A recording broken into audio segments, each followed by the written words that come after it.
नमस्कार दोस्तों, मैं डॉक्टर कुलदीप कुमार के साथ आप सभी का बहुत बहुत स्वागत करता हूं एक नए बिंदु के साथ और एक नई कड़ी के साथ। तो आज का हमारा बिंदु है कि जैसे हम जानते हैं कि जैसा हम सोच रहे थे वैसा नहीं हुआ है। जैसा हम सोच रहे थे वैसा नहीं हुआ है।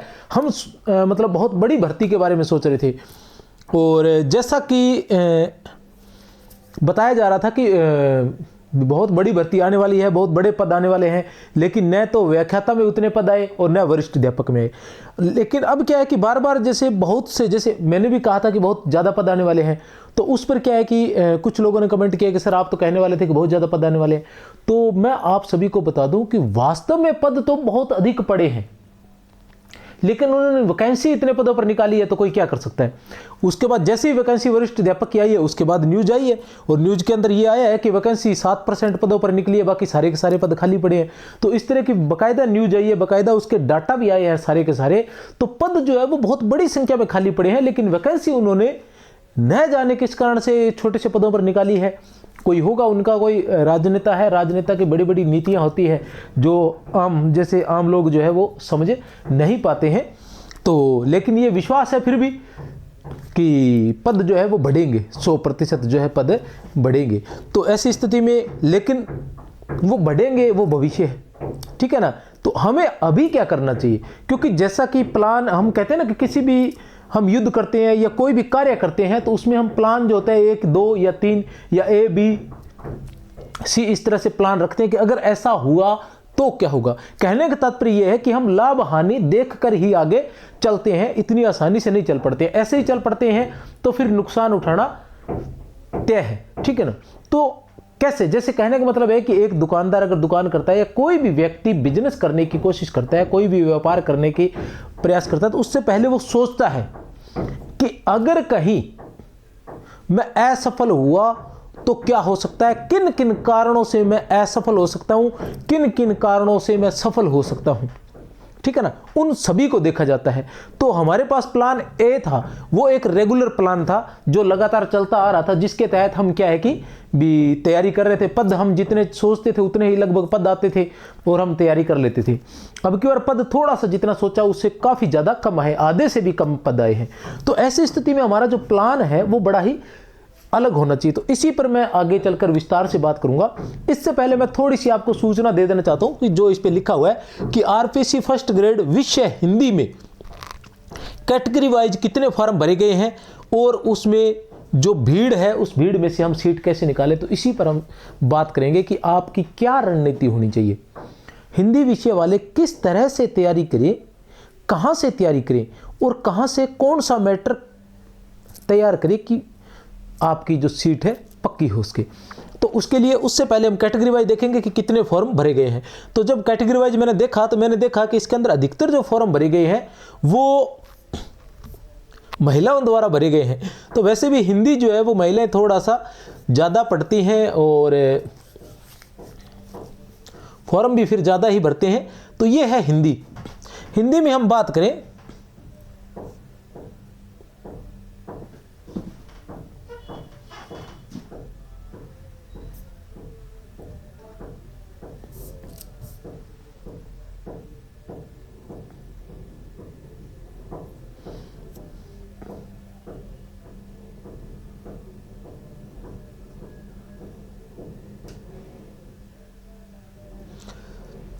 हिंदी में हम बात करते हैं तो कितने पद हैं,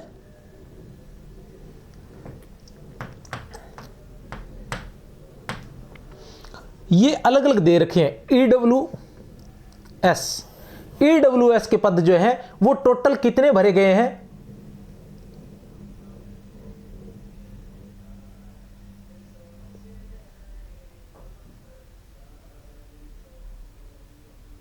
$12,133 पद भरे गए हैं। ईडब्ल्यूएस में 12,133 पद भरे गए हैं। इसमें भी फीमेल के, महिलाओं के 7,838 है और पुरुष के 4,294 पद है। इस तरह से, ठीक है ना। मेल जो है उनके 4,294। सभी कैटेगरीज में यही रहने वाला है कि जो पद है वो पुरुषों के जो पद है वो कम रहने वाले हैं। कम का मतलब उन्होंने फॉर्म कम भरे हैं, महिलाओं के फॉर्म जो है वो ज़्यादा भरे गए हैं। चलते हैं आगे। उसके बाद हम जनरल की बात करें तो ये जनरल का मुझे आंकड़ा समझ में नहीं आ रहा है, जहाँ तक मेरे पास सूचना है कि ये जो मेल है 4000 पद भरे गए हैं और फीमेल के लगभग 8600 पद जो है वो भरे गए हैं। थर्ड जेंडर के 2 पद है इसके अंदर। टोटल जो 12589, ये लगभग 12600 पद भरे गए हैं। अब जनरल की बात करें तो 12600 जो पद है वो पद भरे गए से तात्पर्य फॉर्म भरे गए हैं, ठीक है ना। और ईडब्ल्यूएस के भी 12000 जो फॉर्म भरे गए हैं। एमबीएस की बात करें तो एमबीएस में केवल 16 फॉर्म भरे गए हैं, ठीक है ना। और एमबीसी नॉन क्रिमिनल की बात करें तो उसके अंदर 5100 पोस्ट भरी गई है। कितनी? 5100 जो फॉर्म है वो भरे गए हैं, ठीक है ना। 5100 फॉर्म भरे गए हैं। और इसी में भी वही महिला पुरुष जो है 2700 है और महिला जो है 2400 है। एमबीसी क्रिमिनल की बात करें तो इसके अंदर 286 पद भरे गए हैं। और ओबीसी नॉन क्रिमिनल की बात करें तो ओबीसी नॉन क्रिमिनल की बात करें तो इसके अंदर टोटल पद भरे गए हैं 50,726। तो सबसे ज्यादा पद जो भरे गए हैं लगभग 51,000 के पद लगभग जो फॉर्म जो भरे गए हैं वो ओबीसी में भरे गए हैं। सबसे अधिक फॉर्म जो भरे गए हैं वो ओबीसी में भरे गए हैं लगभग 51,000। एससी की बात करें तो एससी में 25,000 है और एसटी की बात करें तो इसके अंदर 14,000 फॉर्म भरे गए हैं, ठीक है ना।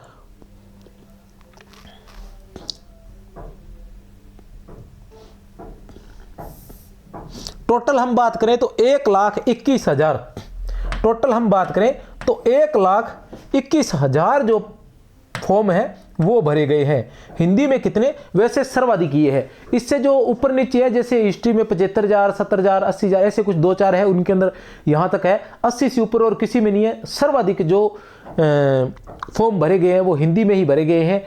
कितने भरे गए? 1,21,000 फॉर्म भरे गए हैं।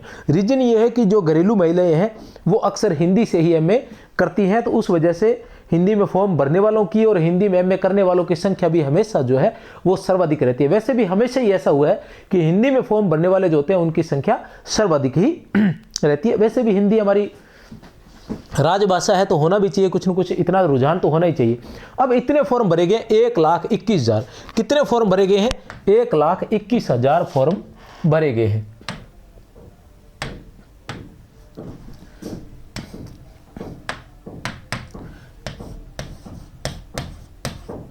एक 1,21,000 फॉर्म भरे गए हैं। पद हमारे पास कितने हैं?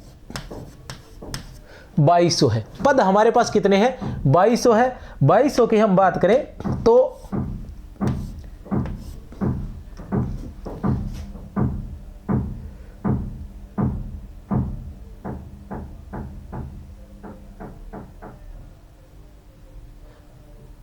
बाई पंजे 110 हो गया क्या, और पीछे बच के 21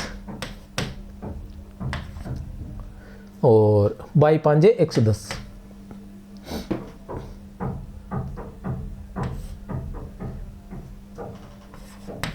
कितने आ गया? पर पद कितना हो गया ये देख लेते हैं, कोई बात नहीं।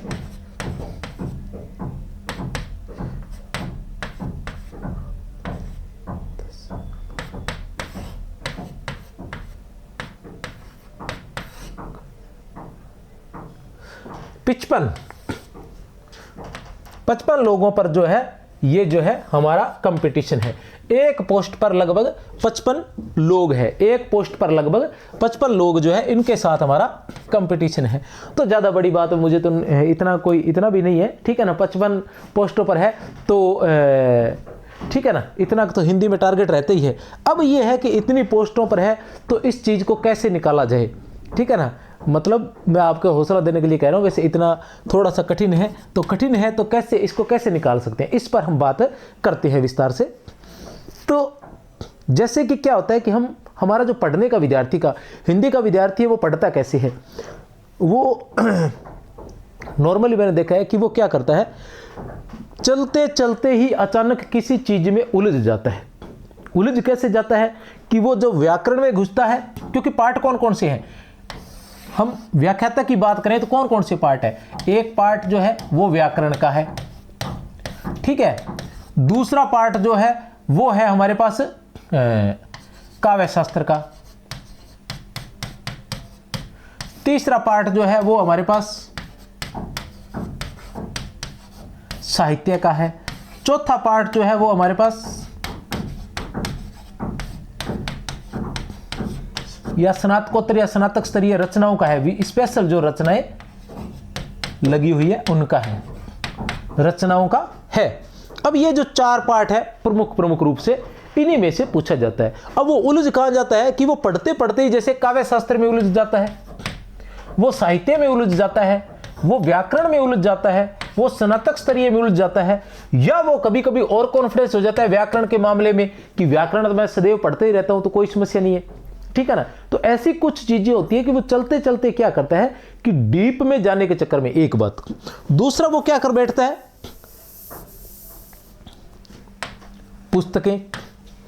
पुस्तकें जो है उनका चुनाव वो नहीं कर पाता है। पुस्तकें जो है उनका चुनाव वो नहीं कर पाता है। वो जैसे जैसे उसको पता चलता है कि कुछ जो लोग होते हैं वो पुस्तकों के शौकीन होते हैं, नई किताब आई ले आए, और वो आई है वो देखिए कि मैंने तो ये पढ़ दी, अरे वो नई किताब आ गई उसकी, उस राइटर की नई किताब आई है, तूने पढ़ी है क्या? नहीं यार बहुत जबरदस्त है, मैं तो ले आया था और मैंने तो पढ़ दी। अब वो ले आया था पढ़ दी, अब पढ़ने से क्या होता है, कितनी पढ़ लो उससे क्या होता है, याद करना होता है ना, आपको याद हुआ कि नहीं हुआ, ठीक है ना। ज्यादा पढ़ोगे, ये दिमाग है, इस दिमाग में जितना ज्यादा डालोगे सामान, फिर वापस जहां पेपर में जाके वो सामान वापस निकालना होगा, तो वापस कब निकलता है, जब ढूंढता है, ढूंढ के निकालना होगा आपको। ये क्या है कि दिमाग भी उसी तरह है जिसे कंप्यूटर होता है। कंप्यूटर में क्या है आप देख लेना, अगर सर्च मार रहे हो कंप्यूटर में, आप सर्च मार रहे हो, अगर आपके पास जैसे फोन देख लो, फोन में आप कोई चीज सर्च मार रहे हो, अगर आपके डाटा फोन के अंदर कम है, ठीक है, तो वो जल्दी से सर्च कर देगा, आपके सामने ले आएगा। अगर डाटा ज्यादा है तो हो सकता है सर्च करे न करे, हो सकता है हैंग भी कर दे, या बहुत सारी चीजें निकाल के आपके सामने लाएगा। जैसे हम व्हाट्सएप पर सर्च मारते हैं ना कि पाठ्यक्रम सर्च मारा, तो जितने भी पाठ्यक्रम शब्द होते हैं वो सारे सामने आ जाते हैं। अब हमें उस पाठ्यक्रम में से ढूंढना होता है। वैसे ही वहां क्या है कि ज्यादा पढ़ेंगे तो वो कंफ्यूजिंग रहता है, तो उससे जो चयन है, पुस्तकों का चयन जरूर करें। मैंने पहले भी एक वीडियो बनाई थी, उसमें भी मैंने बताया था कि चाहे आपके 7 दिन लग जाए, पूरा सप्ताह लग जाए, लेकिन आपने करना क्या है, आपने एक रणनीति बनानी है। हार्डवर्क तो हमेशा ही करते हैं, लेकिन इस बार हार्डवर्क से नहीं, स्मार्ट वर्क भी साथ में करना पड़ेगा। हार्डवर्क के साथ साथ स्मार्ट वर्क भी करना पड़ेगा, तब जाकर ये जो है चयन हो पाएगा। तो उसके लिए हमें क्या करना पड़ेगा, 7 दिन बैठ के रणनीति बनाओ। उस रणनीति में क्या बनाना है कि कब कैसे ज्यादा से ज्यादा समय कहां से निकाला जा सकता है। जैसे कहने का मतलब है कि एक विद्यार्थी जो नॉर्मली पढ़ रहा है, ठीक है ना, लेकिन कुछ ऐसा समय आता है जब वो पढ़ नहीं पाता है। कहने से तात्पर्य कि जैसे एक महिला है, महिला अब सुबह 8 से लेकर, ऐसे उदाहरण ही मान लेते हैं, 8 से लेकर 10 तक उसे खाना बनाना होता है। अब वो उस खाने के टाइम में सुबह 8 से 10 और शाम को भी 7 से 9, अब ये 4 घंटे हो गए। अब 4 घंटे उसने क्या करना है, उस महिला ने खाना बनाना है। अब इस खाने बनाने का समय जो है, इसको कैसे मैनेज किया जाए, इसमें से कैसे समय निकाला जाए, बस ये चीज मैनेज करनी है आपने, ठीक है ना। ये चीज जो है ये कैसे मैनेज की जाए, इसको मैनेज करना है, कैसे भी करना है। जैसे आप इस दौरान चाहे तो फोन को सामने रख के वीडियो चला सकते हैं, सुन सकते हैं, और एक पन दो काज कर सकते हैं, सामने भी चला सकते हैं, कभी नजर पड़े तो देख लो, नहीं तो ईयरफोन लगा सकते हैं। अब इसमें भी क्या किया जा सकता है, ईयरफोन या जो भी होते हैं, लगाने के बाद आपने क्या करना है, उसमें भी आपने ऐसे करना है कि कोई भी नया बिंदु जो है, इसमें सिर्फ महिला नहीं है। जैसे एक लड़का है, वो साथ में छोटी बड़ी जॉब भी कर रहा है तो वहां भी जाना पड़ता है, या एक जो गवर्नमेंट जॉब कर रहा है, छोटी जॉब में जैसे 3rd ग्रेड वगैरह में लगा हुआ है, तो उसे क्या कहीं जाना पड़ रहा है, जैसे वो जॉब पे जा रहा है, जॉब में 2-3 पीरियड खाली है, वहां पढ़ नहीं पाता है, बाकी अध्यापक पास में आकर बैठ के बातें करने लग जाते हैं, नहीं पढ़ पा रहा है, तो ऐसी कंडीशन में वो किसी ऐसी जगह जाकर बैठ सकता है, ईयरफोन लगा सकता है, ताकि किसी को पता नहीं चले कि पढ़ रहा है। लोग सोचेंगे बात कर रहा है कि हाँ मैं बात कर रहा हूँ फोन पर, दूसरे को ये कहो कि मैं बात कर रहा हूँ, घर से फोन आया हुआ है या कहीं से आया हुआ है, बात आया हुआ है, लेकिन आप ईयरफोन लगाकर वो वीडियो सुन रहे हैं। बस में सफर कर रहे हैं, बस में अपना ईयरफोन लगाइए, आंखें बंद कीजिए, रुमाल डालिए, साथ में आराम आएगा, साथ में अच्छे से क्लास हो जाएगा, आपको लगेगा नहीं कि आपको ऐसा लगेगा जैसे क्लासरूम में बैठे हैं। तो ये सारी चीजें मैंने जिक्र, जैसे आप किसी दोस्त के साथ जा रहे हैं बाइक पर, तो वो क्या है कि बाइक चलानी है, आपने चलानी है या उसने चलानी है, तो आप चलाने के बजाय उसको दीजिए चलाने के लिए, वो बाइक चलाएगा, आप ईयरफोन लगाइए। मतलब इस तरीके से समय का जो है पूरी तरह से सदुपयोग आपने करना है, तब जाकर आपका होगा। और उसमें भी आपने क्या करना है कि कोई ऐसा बिंदु नहीं लेना है जो नया बिंदु बिल्कुल नहीं लेना है। आपने क्या करना है कि इस समय में वो क्लासें जो पहले आपने आराम से बैठकर शांति से आपने वो क्लासें देखी हैं, उसी क्लास को फिर लगा दीजिए, क्योंकि वो दूसरी बार जब देखेंगे ना तो आसानी से आपके चलते फिरते, घूमते फिरते, काम करते हुए भी वो क्लास जो है वो आपके समझ में आ जाएगी। अगर आपने पहली बार ही नई क्लास शुरू कर दी तो हो सकता है वो ढंग से समझ में आएगी तो जरूर, कुछ ना कुछ तो जब कानों में कुछ जा रहा है ना तो कुछ ना कुछ तो पड़ेगा ही, लेकिन फिर भी वो उस लेवल पर नहीं होगा जो नहीं होगा। एक तो आपका रिवाइज नहीं कर पाते हम लोग, तो रिवाइज हो जाएगा, और एक ये भी काम हो जाएगा आप क्लास। इस तरह से आप समय का सदुपयोग करें। एक पुस्तकों का जरूर चयन करें, पुस्तकें लोगों की बातों में ना आए। पहले ही 7 दिन बैठ के कि क्या क्या करनी है, व्याकरण के लिए कौन कौन सी पुस्तकें चाहिए, काव्य शास्त्र के लिए कौन कौन सी चाहिए, साहित्य के लिए कौन कौन सी चाहिए, स्नातक स्तरीय के लिए कौन कौन सी चाहिए। अब इनके बारे में भी मैं थोड़ा सा बता देना चाहता हूं, क्योंकि पुस्तकों के लिए मैंने अलग से वीडियो बनाई है, पाठ्यक्रम की भी अपनी अलग से वीडियो है, तो वही बात मैं बार बार नहीं करूंगा, क्योंकि मेरे विद्यार्थी भी वो सेम ही है, नए विद्यार्थी, ठीक है ना। तो जितने कितने आते होंगे, ठीक है, आते हैं तो वो वीडियो देख सकते हैं उसी पर, ठीक है ना। तो पुराने विद्यार्थी तो मैं ये बता दूं, जैसे व्याकरण है, व्याकरण की कौन कौन सी किताबें चाहिए आपको ये चयन करना है। तो व्याकरण की कौन सी किताबें चाहिए, और व्याकरण सीधी सी बात है, एक 9 से 12 की ले आओ, ठीक है ना। अब ये व्याकरण की किताबें मैं यहां से शुरू कर देता हूं। एक 9 से 12 वाली व्याकरण बिल्कुल छोटी सी है, कोई समस्या नहीं है, वो ले आइए। दूसरी जो किताब है वो आप राघव प्रकाश उठा लाइए,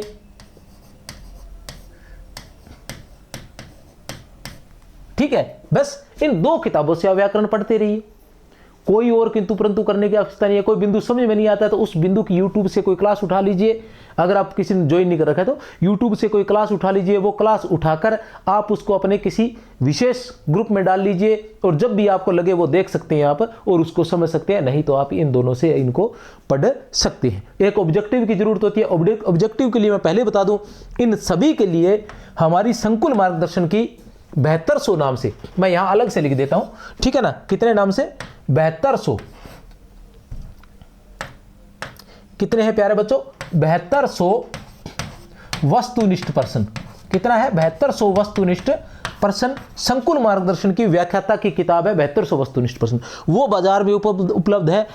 उसमें न केवल वस्तुनिष्ठ प्रश्न है 7200, उसके अलावा सभी का सारांश भी है, वहां से आप सारांश भी पढ़ सकते हैं। और यहां मैं जितने 7200 उसमें है उससे ज्यादा अपने चैनल पर पढ़े होंगे, और साथ में मैं पूरा का पूरा जो कोर्स है वो लगभग मैं भी करवा दूंगा। सारांश भी वहां होगा और 7200 वस्तुनिष्ठ प्रश्न भी होंगे।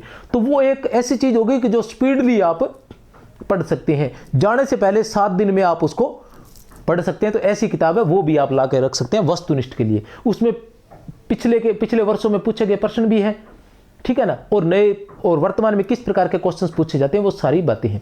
और ये किताब लाने से पहले आप मेरी क्लास देख लें, जैसे अभी आदिकाल के एक महायज्ञ जो आ रहा है वो देख लें, बड़ी क्लासेज जो है वो देख लें, किस तरह के क्वेश्चंस करवाता हूँ, पसंद आए तो भी लेकर आना, ऐसे नहीं। अब व्याकरण के अंदर ये 2 किताबें हैं, और वस्तुनिष्ठ के लिए मैंने आपको बता ही दिया कि अपनी 7200 किताब ले आना, और किसी की ज्यादा जरूरत नहीं है, बहुत सारे क्वेश्चन बनाए गए। काव्य शास्त्र की बात करें तो काव्य शास्त्र में आपको कौन कौन सी लेके आनी है, एक लेके आनी है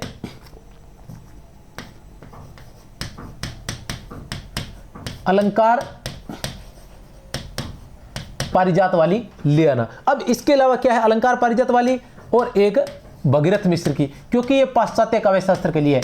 भगीरथ मिश्र वाली किसके लिए है, पाश्चात्य काव्य शास्त्र के लिए है। और भगीरथ मिश्र ना लाओ तो विवेक शंकर की बहुत सारी किताबें आती है, उनमें से एक देखकर ले आना, उनमें से एक देखकर जिसके अंदर आपका पाठ्यक्रम हो। जब भी किताब लेने जाओ पाठ्यक्रम ले जाना साथ में, ठीक है। अब इसके अलावा ऑब्जेक्टिव की बात है तो अपनी जो है 7200 आ जाएगी। ऑब्जेक्टिव की बात है तो अपनी 7200 आ जाएगी, उसके अंदर पूरा सारांश और पूरा ऑब्जेक्टिव, अलंकार, छंद वगैरह के इतने क्वेश्चंस दिए हुए कि आप हैरान रह जाओगे, ठीक है ना।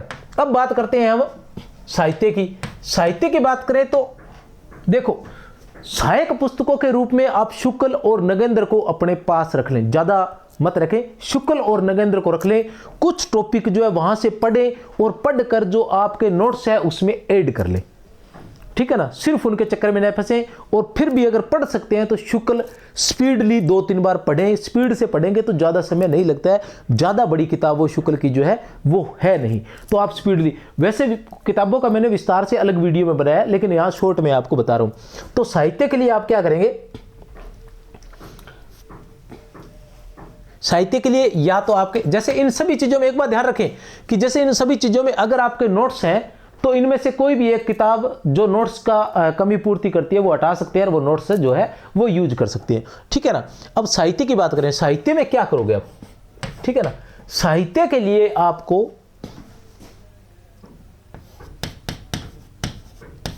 कोई एक जो है गाइड लानी पड़ेगी। अब मैं गाइड क्यों कहूं, जो गाइड जिसमें हिंदी साहित्य का इतिहास दिया हो ऐसी गाइड लेकर आनी है, ठीक है ना, ऐसी गाइड लेकर आनी है सिर्फ, ठीक है ना, जिसमें हिंदी साहित्य का इतिहास दिया हुआ हो। अब उससे क्या होएगा कि आपका हिंदी साहित्य का इतिहास जो है वो कवर हो जाएगा, क्योंकि शुक्ल और नगेंद्र से वो कवर नहीं होएगा। एक ये है। अब ये मूल पुस्तक तो यही है, पढ़ने आपने यही है। जब आपको ये याद हो जाए, ठीक है ना, आप व्याख्याता की तैयारी करें, इतना आपको नॉलेज है कि कौन सी गाइड लेके आनी है, मैं अपनी तरफ से नहीं बताऊंगा, ठीक है ना। ठीक है, एक गाइड लेके आनी जिसमें हिंदी साहित्य का इतिहास हो। पूरा पाठ्यक्रम ना हो, अगर पूरा पाठ्यक्रम हो तो गड़बड़ हो जाएगा, न तो उसमें व्याकरण पूरी होगी, न उसके अंदर काव्य।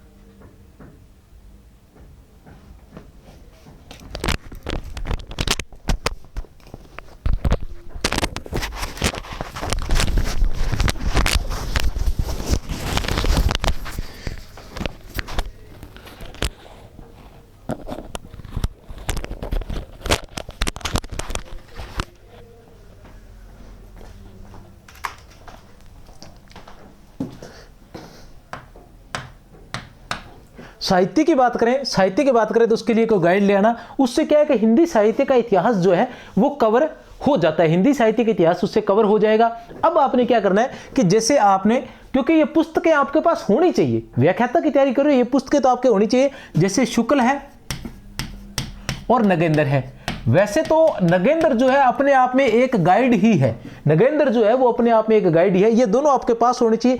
अब आपने क्या करना है कि जैसे आप गाइड पढ़ रहे हो, पहले एक गाइड की रीडिंग मार ली, आपको वो कहानी पूरी समझ में आ गई है, पूरा खाका समझ में आ गया। अब आप शुक्ल पढ़िए। अब उसमें से कोई भी टॉपिक, जैसे अचानक आपको पता चला कि संत काव्य, चलो संत काव्य मैं शुक्ल में से पढ़ता हूं, संत काव्य आप शुक्ल में से पढ़ा, उसमें से जो भी बातें अच्छी लगी, जो आपको लगा कि आपके संत काव्य में नहीं है, आपकी गाइड के संत काव्य में नहीं है, एक पेज पर लिखिए और उस पेज को उसके अंदर फेविकोल से चिपका दीजिए, उस पेज को उस फेविकोल से उसके अंदर चिपका दीजिए।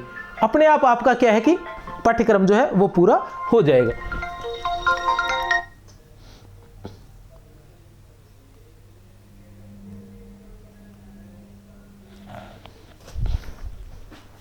ठीक है,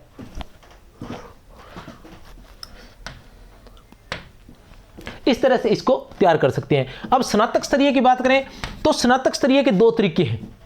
एक तो यह है कि आपको कहीं से भी पीडीएफ मिले तो सबकी पीडीएफ इकट्ठी करके उनको पिन कर लीजिए और उनको पढ़िए, एक बात।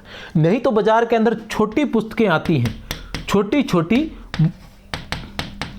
मूल टाइप की पुस्तकें आती है, मूल पुस्तकें, ठीक है ना, उनको मूल तो नहीं कह सकते लेकिन कॉपी पुस्तकें भी कह सकते हैं, क्योंकि वो मूल पुस्तक की कॉपी पुस्तकें बाजार के अंदर उपलब्ध होती हैं। जैसे मैंने कल बताया था, जैसे ये छोटी किताब हो गई ये रही, ठीक है ना, इस प्रकार छोटी छोटी किताबें आ जाती है अलग अलग। और या फिर क्या होता है कि एक स्नातक स्तरीय रचनाओं की एक बड़ी किताब भी आ जाती है व्याख्याता के लिए, जिसमें ये स्नातक स्तरीय रचनाएं होती हैं। अब ये दोनों में से आपने देखना है, छोटी पुस्तक मिले तो बहुत बड़ी बात है, तो ये छोटी बड़ी जो किताब है वो भी ले आए। अब स्नातक स्तरीय में क्या करना होता है, स्नातक स्तरीय में जो सॉरी काव्य जो क्षेत्र रहता है, काव्य क्षेत्र जो रहता है उसके अंदर आपने क्या करना है कि व्याख्या जो है वो जरूर करनी है, ठीक है ना, व्याख्या जो है वो जरूर करनी है। उसके अलावा गद्य जो क्षेत्र रहता है उसके अंदर कहानियां रहती है, एक नाटक है शायद, ठीक है ना, कहानियां रहती है या नाटक रहेगा और या फिर कोई निबंध रहेगा, तो उनको भी जरूर पढ़ना है, ठीक है ना। अब क्या करना है कि जैसे निबंध जो होता है वो कहीं ना कहीं किसी किताब से होता है, तो उस राइटर के बारे में पढ़ना है और उसकी भूमिका पढ़नी है। जो भी आप किताब पढ़े, जैसे मान लो कबीर ग्रंथावली है अपने व्याख्याता हिंदी में, तो कबीर ग्रंथावली की भूमिका आपको अच्छे से ध्यान होनी चाहिए, ठीक है ना। और कबीर ग्रंथावली की भूमिका अच्छे से याद होनी चाहिए। कबीर ग्रंथावली के बारे में पूरी बातें आपको अच्छे से ध्यान में होनी चाहिए। और उसके बाद आपने क्या करना है कि उसके जो जितने एक गुरुदेव का अंग दिया हुआ है और 5 पद दिए हुए, 5 या 10 पद है, तो वो पद याद करने, उनकी व्याख्या करनी है। अक्सर क्या होता है कि हम कोई गाइड लेके आते हैं, उसमें क्या होता है कि शुरू वहीं से हो जाता है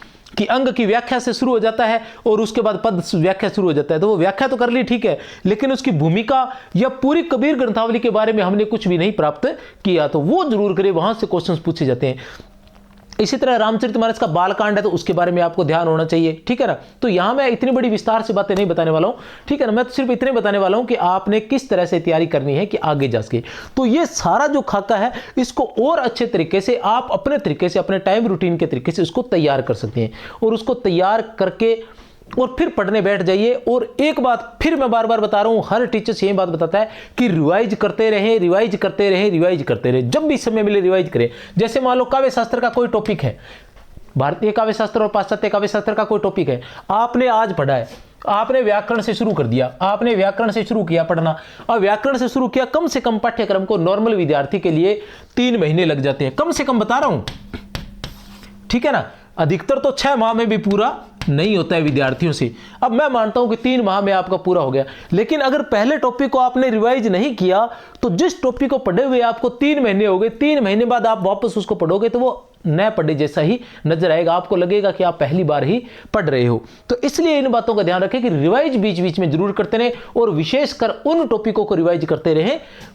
जैसे काव्य शास्त्र के कुछ टॉपिक कठिन होते हैं, व्याकरण के कुछ नियम कठिन होते हैं, साहित्य की कुछ रचनाएं कठिन होती है, स्नातक स्तरीय रचनाकारों के कुछ शब्दार्थ जो कठिन हो सकते हैं, ठीक है ना। तो वो जो चीजें हैं उनको अलग नोट करें, नोट्स भी बनाए, साथ साथ में एक रजिस्टर लेकर एक छोटे नोट्स भी बनाए जो जाने से पहले आपके काम आए। जाने से पहले 1 दिन पहले आप स्पीड से उसके रीडिंग मारकर जा सके। तो इस तरह से आप अगर तैयार करेंगे, एक रणनीति बनाएंगे, तो आप 100 में से 100% आपको 22 पद है वो 22,000 जैसे नजर आएंगे। मेरी तरफ से बहुत बहुत शुभकामनाएं। ये जो हिंदी है, हिंदी के लिए आप संकुल मार्गदर्शन से जुड़िए। यहाँ पर पूरा पाठ्यक्रम अभी संस्कृत शिक्षा वालों के लिए मैं वरिष्ठ अध्यापक थोड़ा सा करवा रहा हूँ, उसमें भी अभी आदिकाल से संबंधित मैंने शुरू करवा दिया। तो पूरा जो है आदिकाल, भक्तिकाल, रीतिकाल, अभी संस्कृत शिक्षा वालों के लिए मैं महामैराथन लेके आ रहा हूँ। तो वो वरिष्ठ अध्यापक, व्याख्याता वाले सभी के सभी क्या है वो देख सकते हैं, और एक बार पूरा पाठ्यक्रम सिर्फ 10 दिन में रिवाइज मार सकते हैं। मेरी तरफ से बहुत बहुत शुभकामनाएं। जय हिंद, जय भारत। हाँ, संकुल मार्गदर्शन नाम से अपना ऐप है, उसे डाउनलोड कीजिए, वहां सभी PDF आपको निःशुल्क मिलने वाली है। जय हिंद, जय भारत।